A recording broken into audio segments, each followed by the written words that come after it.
Okay, so look, the next problem question that we're going to look at here is question 5. Okay, so it says the perimeter of a rectangle is 160 meters, right? So if x is the length, write down an expression for the width in terms of x. So what does that mean for us? Okay, so this is what we start with. I know that the length of the rectangle is x, but I don't know what the width is, so I've called the width y. All right, and I want to find a value for y in terms of x. Now I know to find the perimeter of a rectangle, I add up all sides or all lengths of the rectangle, and in the question it tells me that the perimeter is 160. X plus x gives me 2x, y plus y gives me 2y. Now I want to find the width, so I want to find the value for y on its own. Okay, so I'm going to move the 2x across to the other side. So I end up with 2y equals 160 minus 2x. Now I want 1y. I want the value for 1y here, so I'm going to divide every term by 2. So I end up with y equals 80 minus x. So what does this give us?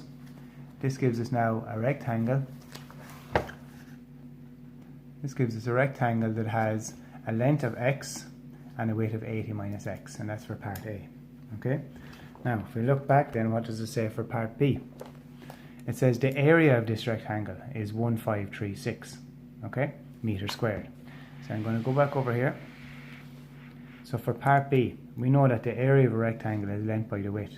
So it's 1536. We know the length is x, and now we know the width is 80 minus x. So when I multiply these out, I get 80x minus x squared equals 1536. Now, the fact that I have an x squared, an x value and a number value tells me that we're heading towards a quadratic trinomial. The only problem here is that it's not written in the correct form just yet. So I'm going to try and rewrite it. So I'm going to bring everything to the left hand side. Right? So I start with the minus x squared, the plus 80x, and I bring across to 1536, and it becomes minus 1536.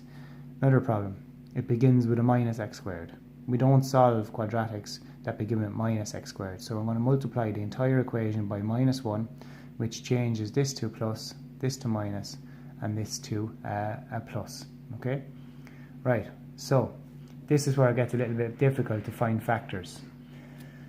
Right, so I messed around a little bit until I found factors of 100 that multiply to give 1536, but it also added up to give the 80, and I ended up with minus 48 minus 32 equals minus 80. Now lads, this is a case, again,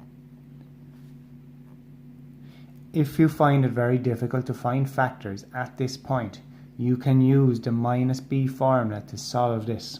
So I would be saying a equals 1, b equals minus 80, c equals 1536, if you can't find factors. Now we have found factors in this case, but if you can't, right, you can use the minus b formula. I'm going to continue here now with the factors that I found and rewrite the quadratic as x squared minus 48x minus 32x, because they add up to minus 80, plus 1536 equals 0. Common factor of x squared minus 48x is x, so I end up with x outside of x minus 48, and the common factor of minus 32x and 1536 is minus 32. That leaves me with a common bracket, x minus 48, x minus 48, so I factorize. Okay, and like the quadratics that we did at the start of this chapter, when I have my two factors, I let both factors equal 0, I end up with x equals 48 and x equals 32. Now, that's two answers for x. All that means is that if x is 48, then the width is going to be 80 minus x, so 80 minus 48 is 32. Or, if I take x equals 32, then 80 minus x is 48, so that's what my rectangle will look like. Technically, it's still in, okay?